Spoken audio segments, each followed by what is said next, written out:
আরজিকর ইস্যুতে ফের একবার পথে নামল ডিওয়াইএফআই। বুধবার বিকেলে রঘুনাথগঞ্জের দাদা ঠাকুর মোড় থেকে ম্যাকেনজি পার্ক পর্যন্ত মিছিল করে বাম যুব সংগঠন।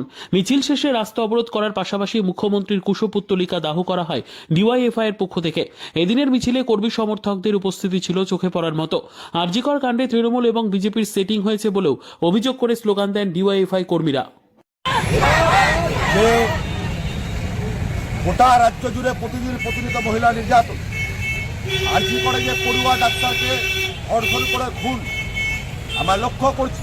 প্রথম দিন থেকে সিবিআই ও রাজ্য প্রশাসন অর্থাৎ মমতা ব্যানার্জি একটা গোপন আতাত আমরা লক্ষ্য করলাম।